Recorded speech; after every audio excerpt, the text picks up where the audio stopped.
Shri Ganeshaya Namaha. Now we are going to discuss a question, that is the 17th question in Sanātana Dharma. Who can be called a god and or Bhagavan for that matter, and especially in the context of Sai Baba or some other Babas. So everybody cannot be called Bhagavan or God. Vishnu Puranam 5th Adhyaya 6th verse defines a Bhagavan. Aishvaryasya samagrasya dharmasya yashasah shriyah jnana vairagyayoschaiva shannam bhaga iti rana. Bhaga is the name of 6 things. Okay, so Aishvaryasya samagrasya, samagrasya Aishvaryasya, that means the complete Aishvarya. Ashtaishvaryas we generally say Anima Mahima, Anima Laghima Praptihi Prakamyam Mahima Tatha Ishita Bashita Chaiva Tatha Kamavasayita. These are the 8 what you call Aishvaryas, Ashtaishvaryas they are called. And the one who has got the Ashtaishvaryas and some Dharmasya, Dharma we know, who has got Dharma, Yashasaha, Yashas means that is Kirti or fame, and Shriyaha, Shri means Dhanam or whatever you call wealth. Jnana vairagyayoschaiva. Jnana means the cognition that is useful to attain moksha. Jnana devata kaivalyam. It is there. Vairagya, detachment. These 6 things, Ashtaishvaryas, Dharma, Yashas, Shrihi, Jnana, Vairagya. These 8 things, 6 things are called by the name Bhaga. So the one who has got this Bhaga is called Bhagavan. It is Matupu Prachaya, the one who has got Matupi Ma becomes Va, Bhagavan it becomes. So and this is the actual explanation of Bhagavan. Everybody cannot be called, should not be called rather Bhagavan. And Bhagavad Gita also says there are people who go on worshipping different people, calling them Bhagavan, Baba, etc. This Baba is not a word that is seen anywhere in Indian traditional texts, Vedas, Vedangas, Darshanas, etc. It is not a Sanskrit word. It is borrowed somewhere, and people go on worshipping and doing service, doing this, that. Sometimes they may be doing certain things which are useful for the common public also. So, Nabuddhibhedam janayed ajnanam karma sanginam. This is Bhagavad Gita. So one should not try to create any kind of difference of opinion or behave in a way that is detrimental or harmful or insulting to those people who are following different people with the name of Bhagavan or Baba. Now the 18th question is Vedas, about Vedas. Total how many Shakhas are there? And the periods of Vedas, time of Vedas. Some people say Rig Veda, Kala, Yajurveda, Kala, like that. Is this true? 2 questions. So the total number of Veda Shakhas is 1131.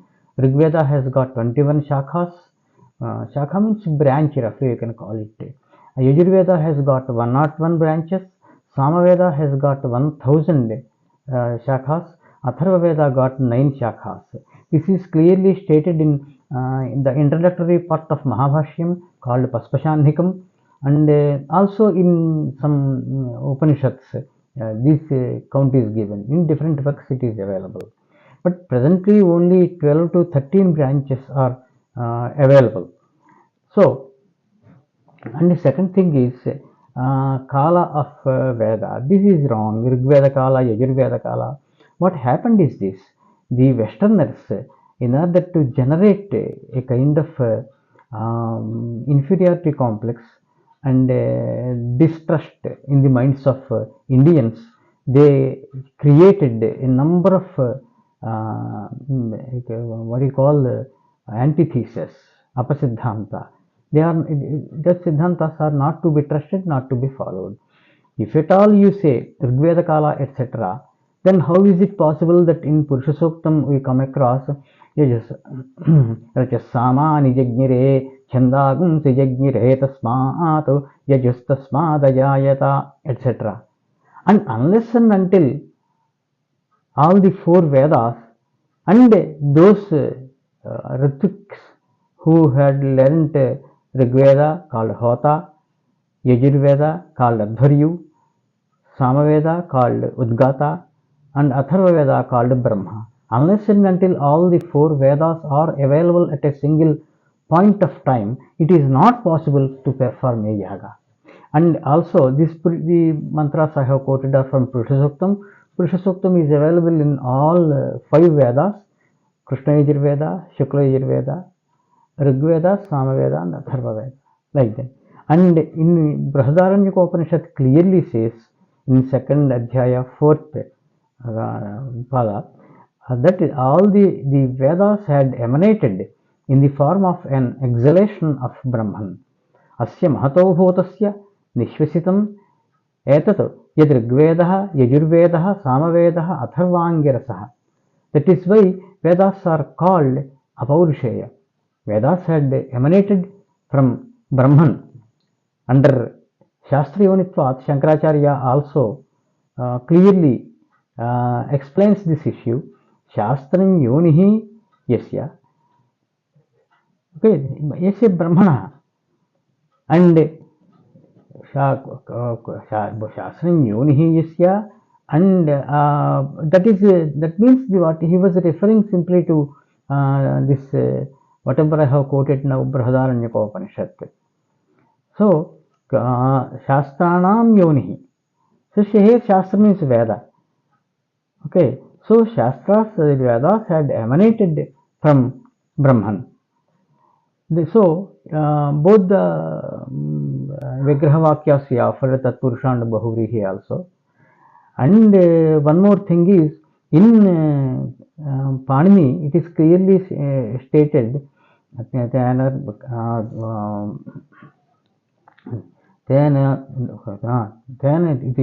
it means he had the Rishis had perceived the Vedas with their tapashakti, and also in what you call Purvamimamsa, also it is clearly stated. Purvamimamsa says that Veda Āchārya pravachanāt. Panini says tena proktam titirivartantu khandiko khachan. Proktam means being a specialist in a particular shakha, he spread all over the world. So the names Taitriyam, Kathaka, Paipalada, etc.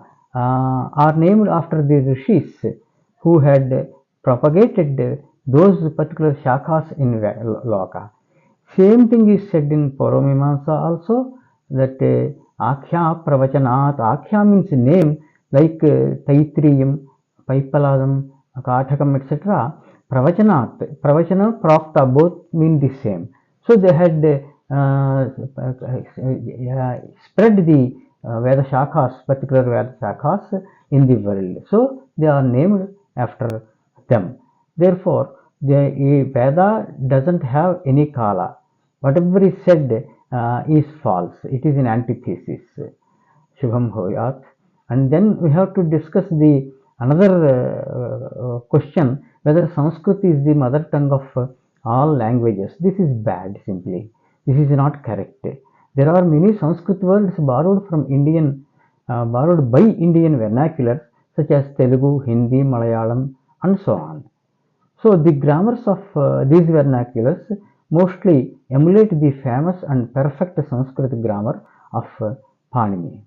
Now, there is the 20th question. What is meant by the word Aryan and its it is origin and the so-called Aryan Invasion Theory.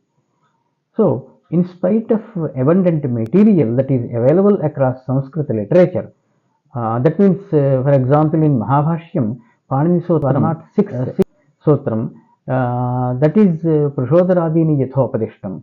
Under this Sutram, Patanjali clearly gives the boundaries of Aryavarta, who are Aryas, how they were leading a great ascetic life, very difficult life, and the words pronounced by those Shishtas of Aryavarta are taken as Pramanam, as authority, although they are not analyzed in Panini's Ashtadhyayi, they are taken as authority by Panini. So Yathopadishtam, Upadesha was done by the Aryas of Arya and Aryavarta. So between Himavat Parvata and Vindhya, Kurukshetra and Prayaga, between these four boundaries, whichever land is there, that is called Aryavarta originally. But later, Aryas had migrated to South India, because all of us are Aryas, because we perform the Nitya Karmas, Naimittika Karmas, of course Karmi Karmas, and the like Sandhyavandanam, Vedadhyanam, etc. And we follow the Vedic Sampradaya. Whatever is described in Dharma Shastras, that were for the Aryas. So, we are all Aryas. Extended Aryavarta we have to take today. So, Aryan is a word that is there, an entry is found in Oxford Dictionary as a Sanskrit word, but that is wrong. No etymology, I mean, we cannot offer any kind of Prakriti Pratyaya Vibhaga for Aryan. Arya, Gatau, that is the Dhatu, upon that Halor Niyat is the Panini Sutram in third Adhyaya, Krit Pratyaya, Niyat will come, so it becomes with Vriddhi Arya, it becomes. Arya Swami Vaishyayo, Arya is another word which is used in the sense of Swami or Vaishya. So Arya is there. Aryan is totally wrong. So, and the material is available to substantiate this claim even in Paurvamimamsa, that is 135.10, and Manusmriti, second Adhyaya 21-22, and Amarakosha 218, etc. So some Westerners, in order to generate a kind of inferiority complex, Atman Nyonata Bhava, in the minds of the pious Hindus, created this so-called Aryan Invasion Theory. That is simply, cooked up, doctored. The same is vehemently refuted and buried after 150 years by me in my book, Theories of Language, Oriental and Occidental, available online, archive.com. So, Mein Kampf and Mahabhashyam, Mein Kampf of Hitler and Mahabhashyam of Patanjali are compared in my book. The word Aryan has got no derivation or proper meaning. It is not Sanskrit. Arya is the name of a person dwelling in Aryavarta, the land within the four boundaries of Himalaya, Vindhya, Prayaga and Kurukshetra. The Brahmanas living there were leading an ascetic life and their language is authentic. Arya literally it means venerable, to be respected.